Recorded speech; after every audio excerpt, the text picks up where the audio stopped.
তো নমস্কার বন্ধুরা, আমি বাবুল হালদার। তো আজকে আমি আমার পেজ অ্যান্ড প্রোফাইলে যে ভিডিওটা আপলোড করছি, এরকম ভিডিও আমি কোনো দিন আপলোড করিনি। তো সবাইকে বিশেষ অনুরোধ রইল, ভিডিওটা সবাই শেষ অবধি দেখো, তাহলে একটা ছেলের প্রাণ বেঁচে যাবে, একটা সংসার বেঁচে যাবে, একটা বাচ্চা তার বাবাকে হাসি খুশিভাবে দেখতে পারবে। প্লিজ সবাই ভিডিওটা স্কিপ করে যেও না, পুরো ভিডিওটা দেখো। এই ছেলেটাকে তোমরা সবাই কম বেশি চেনো। তো এর সাথে একটা অ্যাক্সিডেন্ট হয়ে গেছে, তো সেটা ও নিজের মুখেই বলবে। তো তোমার বল, তোর সাথে কি হয়েছে সেটা বল। নমস্কার বন্ধুরা, আমার সেলুন দোকান আছে পাটুলিতে।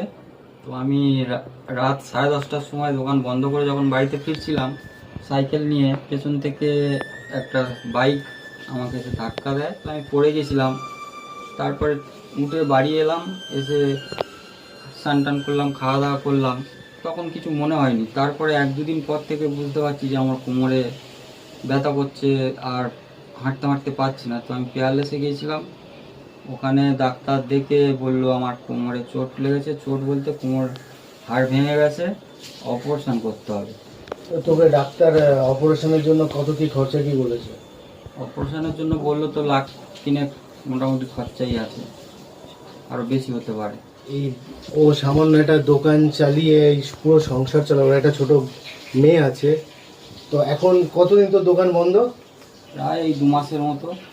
তো ওর 2 মাসের মতো প্রায় দোকান বন্ধ। তারপর তো একটা ফ্যামিলি ম্যান অসুস্থ হয়ে যাওয়া মানে তোমরা সবাই জানো যে তার সংসারে যে প্রবলেমটা আসে। তো এর এখন যা অবস্থা, তো অপারেশন ছাড়া কোনো গতি নেই। তো আজকে ডেট দিয়েছে, হসপিটালে অ্যাডমিট হবে, তো তারপরে এর ওটি হবে। তো এর পক্ষে অতগুলো টাকা জোগাড় করে নিজের ট্রিটমেন্ট করাটা তো মধ্যবিত্ত মানুষের খুবই চাপ। আর সামান্য একটা ছোট দোকান চালিয়েও সংসার চালায়, দোকানটাও বন্ধ, সেটাও আবার ভাড়ার দোকান। একটা কথা বলতে খুব ইচ্ছে করলো, যে আর কি ওকে ধাক্কাটা মেরেছে বাইক নিয়ে, তো তার উদ্দেশ্যে আমি একটা কথা বলছি যে ভাই, তোরও তো ফ্যামিলি রয়েছে, তুইও তো কারোর সন্তান। তো তুই যখন ধাক্কা মারলি, তোর যখন ভুল হলো, তাহলে তোর উচিত হয়নি যে মানুষটা কেমন আছে বা মানুষটার পরিস্থিতি কেমন সেটা জানার? নির্লজ্জর মতো তুই করলি। তো ভাই, কেউ এরকম করো না, ভুল সবারই হয়, এরকম ভুল কেউ করো না। হ্যাঁ, তোমার দোষ হয়েছে, তুমি ভুল করেছো, তুমি ধাক্কা মেরেছো, তুমি অপরাধী, সব কিছু ঠিক আছে, কিন্তু শেষমেশ অবধি সেই মানুষটার পাশে থেকো। আরে বাবা, আর্থিক পয়সা কড়ি দিয়ে তুমি সাহায্য করতে পারবে না, কিন্তু তার পাশে থেকো।